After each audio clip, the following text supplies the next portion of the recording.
Bonjour et bienvenue à tous, très positif, j'espère que vous allez bien et moi également je me porte très bien. Alors Motive Adhère à 28, vous bénéficiez de toutes les analyses possibles dans tous les domaines, mais avec une petite dose de commerce, d'économie et de finances.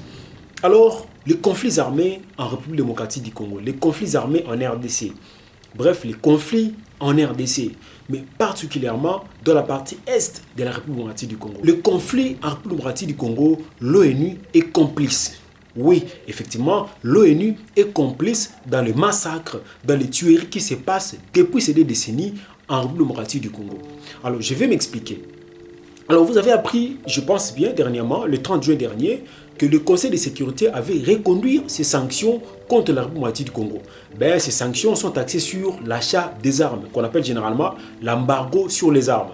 C'était en effet en 2003, en juillet 2003, soit un an après la signature de l'accord de Sun City, que le gouvernement congolais avait été mis sous l'embargo à propos des armes. Pourquoi? Parce qu'on avait constaté, ça c'est sur base du rapport de l'ONU, que les conflits qui avaient précédé la période de la signature de cet accord étaient en partie alimentés par le fait qu'il y avait la circulation, une forte circulation des armes, une forte circulation des munitions et bref des matériels de guerre dans la zone. C'est ce qui avait facilité ces conflits armés, c'est ce qui avait facilité que les groupes armés ou les milices puissent avoir la possibilité de se ravitailler en munitions, de se ravitailler en armes, de se ravitailler en matériel de guerre. Et aussi, il y avait une forte implication de l'armée congolaise elle-même dans ces conflits en RDC, surtout principalement de la partie Est. Alors, quelques années plus tard, aujourd'hui, en tout cas, la situation ne s'est pas améliorée. Non seulement qu'on a demeuré dans la situation, mais aussi elle s'est encore davantage empirée. Il y a eu dans l'entretemps la prolifération des groupes armés, il y a eu l'augmentation du taux des massacres, des tueries, surtout à l'est de la RDC.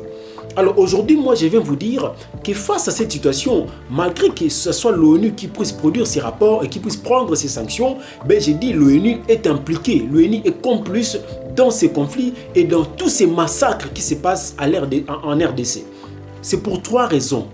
La première raison, d'abord, vous savez que le 30 juin, depuis toutes ces années qui sont passées, lors du vote, n'est-ce pas, sur la situation de la RDC, généralement, le Conseil de sécurité se prononce à l'unanimité. Mais pour cette fois, il y a eu une particularité, c'est que 5 de ces 15 membres se sont abstenus, notamment la Chine, notamment la Russie, le Ghana, le Kenya et puis le Gabon. Alors, le fait que 5 de ces membres, et d'ailleurs avec 2 poids lourds, c'est-à-dire 2 membres permanents, la Chine et la Russie, ça traduit à suffisance que la position prise par l'ONU n'est pas si idéale qu'elle ne le puisse penser. Ça, c'est un premier élément. Deuxième élément, c'est le refus, la décision elle-même. Ça veut dire que depuis toutes ces années, on avait pris la décision en 2003 parce qu'on pensait qu'en prenant cette décision, il y aura moins de circulation d'armes, et que pour que la RDC puisse se procurer les munitions ou les armes ou les matériels de guerre, elle devrait bénéficier d'une notification préalable du comité des sanctions de l'ONU. Cela allait conduire à la réduction justement du taux de circulation d'armes et donc empêcherait les groupes armés ou les milices à s'approvisionner en armes. Et aujourd'hui, on constate malheureusement qu'il y a toujours la situation continue à demeurer. Il y a augmentation du taux de conflits, augmentation du taux de groupes armés, etc. Donc rien ne s'est amélioré. Maintenant, pourquoi continuer à maintenir la décision? Vous savez qu'au-delà des stratégies politiques, au-delà des stratégies diplomatiques qui peuvent être mises en place, le meilleur moyen sur terrain pour combattre ces groupes armés, pour combattre ces conflits, c'est permettre à l'armée de s'approvisionner en munitions, en matériel de guerre, en armes. Maintenant, lorsque vous empêchez à la RDC de pouvoir se procurer les armes, comment va-t-elle combattre les groupes armés sur terrain? L'ONU continue à accuser l'armée congolaise d'être impliquée dans cette situation.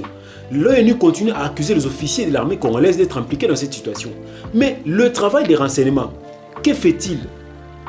Moi je pense que l'ONU devrait s'appuyer davantage sur les dispositions de la charte. Les dispositions de la charte prévoient que lorsque la paix et la sécurité est menacée dans un pays membre de l'ONU, l'ONU peut intervenir pour imposer la paix par la force. Et pourtant, depuis ces 5 dernières années, ou je dirais même ces 7 décennies dernières, nous n'avons jamais entendu quelques éléments d'un groupe armé ou d'une milice être tués par les forces onusiennes. Pas du tout. La troisième raison, c'est l'inaction des forces onusiennes qui sont sur place ici.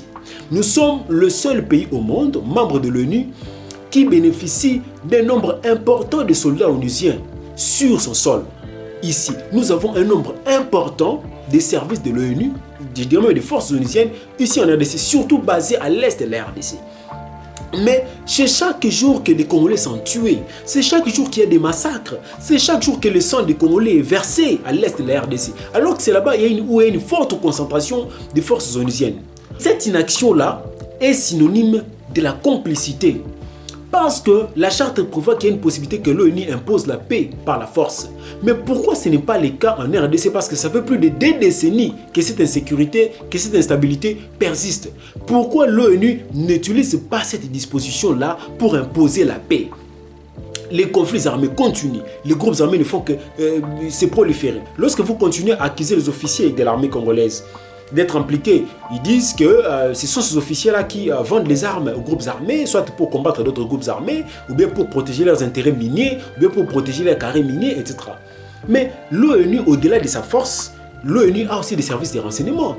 Mais les services de renseignement ne devraient pas seulement se limiter à produire des rapports, mais aussi que la force puisse être impliquée pour combattre justement ces différents groupes armés là qui sont entre guillemets alimentés par les officiers de l'armée congolaise justement, et partager aussi les renseignements avec l'armée congolaise. C'est de cette façon là que les choses devraient être faites. Il n'y a aucune implication positive de l'ONU pour combattre ce qui se passe à l'est de la RDC. Et même lorsque vous dites que cet embargo ou cette sanction contre la RDC va limiter le taux de circulation d'armes à l'est de la RDC. Mais les ADF tuent les Congolais. C'est presque tous les jours que les ADF commettent des bavures là-bas à l'est. Mais ils ne le font pas forcément avec des armes à feu. Les ADF, je pense que vous le savez bien, tuent parfois avec des machettes, tuent avec des couteaux, tuent avec des pioches, etc. Ce ne sont pas forcément des armes à feu. Donc vous voyez que le problème n'est pas seulement ce qui est évoqué par l'ONU comme l'idéal. Je pense qu'au-delà de tout ce qui soit produit comme rapport, qui soit pris comme disposition, comme décision au niveau de l'ONU, moi je le dis et haut et fort que l'ONU est impliquée dans ce qui se passe à l'est de la RDC. Mais je pense que récemment, vous avez appris il y a quelques années, ce sont les Jeep Land Cruiser de l'ONU qui ont été interceptés là-bas à l'est avec des coltans à l'intérieur. Est-ce pour cela que l'ONU était venue en RDC? N'était-ce pas pour installer la paix? Et là, lorsqu'on vous retrouve dans vos Jeep Land Cruiser avec des coltans, tout ça, est-ce pour cela que vous étiez venu ici en RDC? Nous avons besoin de la paix. Les Congolais en ont marre. Ça fait plus de 2 décennies que cette partie est dans l'instabilité. Et moi, en tant que patriote, je ne peux pas être à l'aise pendant que mes compatriotes sont tués tous les jours, pendant que les sangs de mes compatriotes sont versés tous les jours, alors que vous qui êtes censé instaurer la paix, vous ne répondez pas à vos responsabilités. On en a marre. Nous avons besoin de la paix à l'Est. L'ONU, vous devez revoir. Je pense que dans la prochaine réunion qui aura lieu en juin de 2023, vous devez revoir cette décision.